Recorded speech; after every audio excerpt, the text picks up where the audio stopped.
shamarran keenya yeroo hundumaa maaliif attaalalamu akkasuma immoo maaf sobamu yeroo hundumaa nuti kan sobamnu keessaa shamarran biyya Arabaati sababni hoo maaliif ashaba akkam jirtu hordoftoota kabajamtoota chaanaala kootii kan biyya keessaa kan biyya alaa bakka jirtan hundatti nageenyi waaqayyo isin haa baay'atu isiniin jecha egaa kaabboleewwan koo hundumti keessan warroon immoo chaanaala kiyya faaraa taatanii subscribe gochuudhaan maamila keenya ta'a akkasuma warroon ta'aa jirtan immoo hedduu galatoomaa ulfaadhaa isiniin jedha. Egaa har'aa maal qabattee dhuftee jechuun keessan oduu akkuma dura mata duree isiniin jalqabe irratti shamarran keenya biyya Arabaa jiru maaliif sobamu maaliif attaallalamnas maa sobamne yeroo baay'ee kan miidhamu nuti warri dhiiraa hin miidhamu kan yeroo baay'ee miidhamu nuti shamarranii kan maaliidhaaf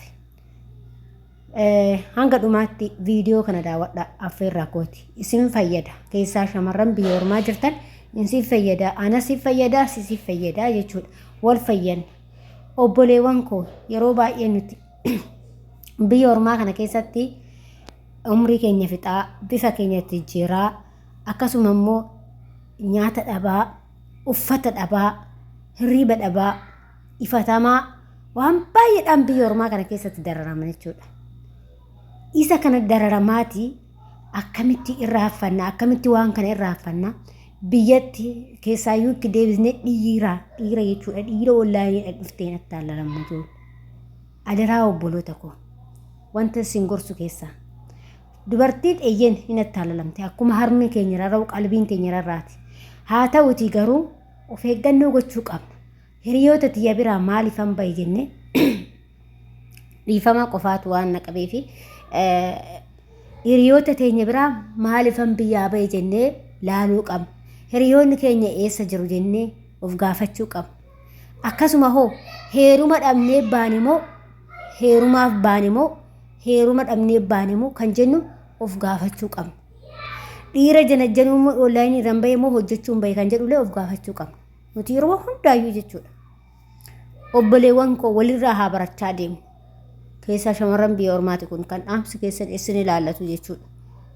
Warra dhiiratii miti kan ilaallatu keessaa shamarran akka kootii kan mana madaamii keessa hirtan isin ilaallata. Obboleewwan koo hundumti keessaniyyuu jechuudha. Walirraa haa baran.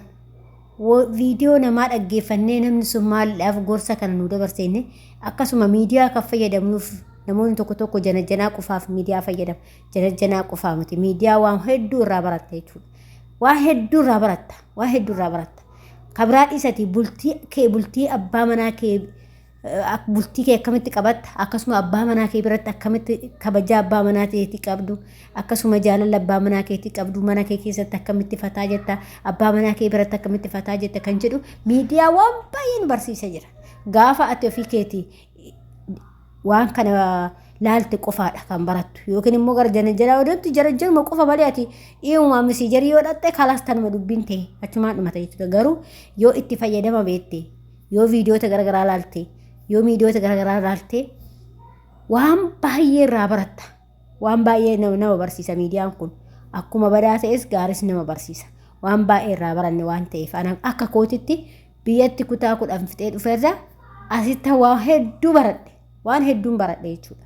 Nama macarrashaa dhisati namumaan akkamitti walii gala haasa'uma kanaayyuu nan baradhe duraan kanan viidiyoon namatti bahee haasa'u yaafuuti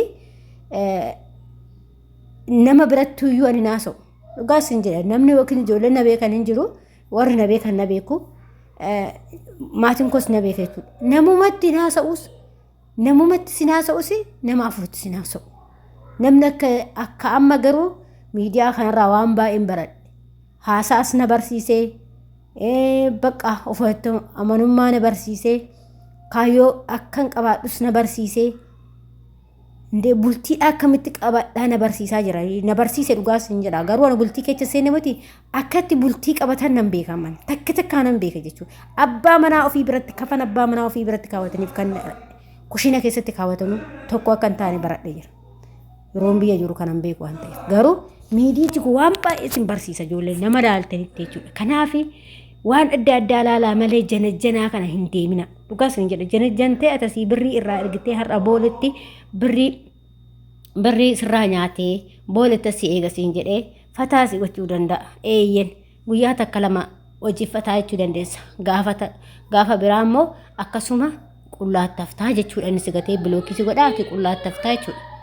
Kanaaf immoo kuni faayidaa tokkoyyuu isinii hin qabu. Kan faayidaa isinii qabu miidiyoota fayyadamuudhaaf waan garagaraa ilaala. Barumsa garagaraa ilaala. Doktoroota garagaraa irraa ilaala.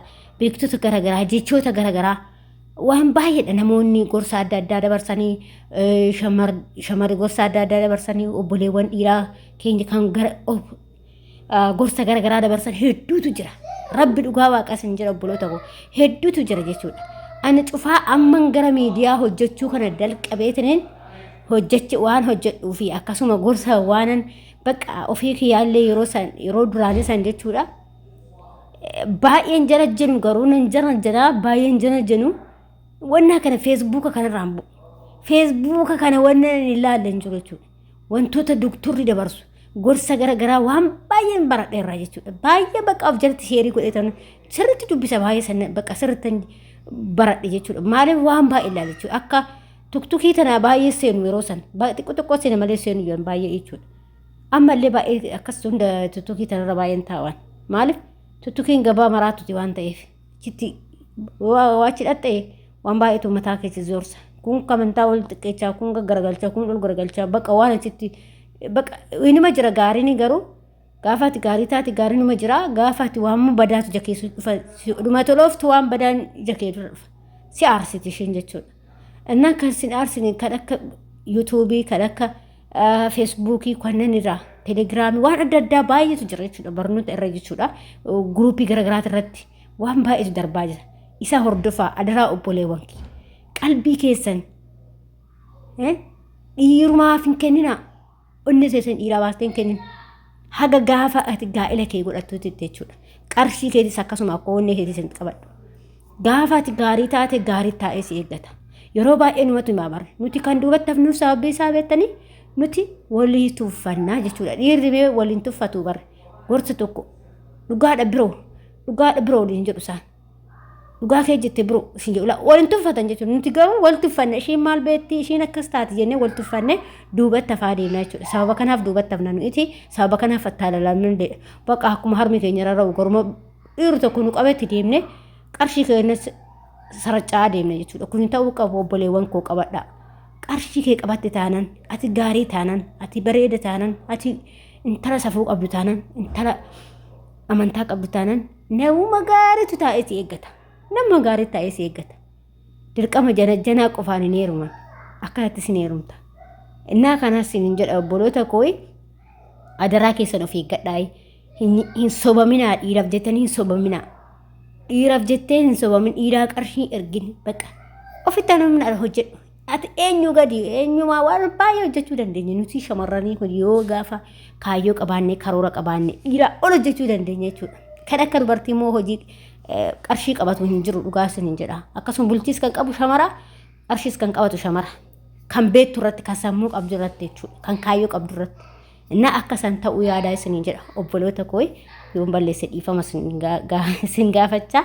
Akkasuma warroonni immoo chaanaala kiyyaa faarawaa taatan sabskraabii gochuudhaaniin jajjabeessaa. Akkasuma immoo warroonni gochaa hartanii hedduu galatoomaa warri komentis yaadasnaa qabdanii barreessanii hedduu takka galatoomaa ulfaadhaa. Akkasuma yaada fi qeeqaa qabaattan immoo komentii barreessuun dagatinaa sin jedha.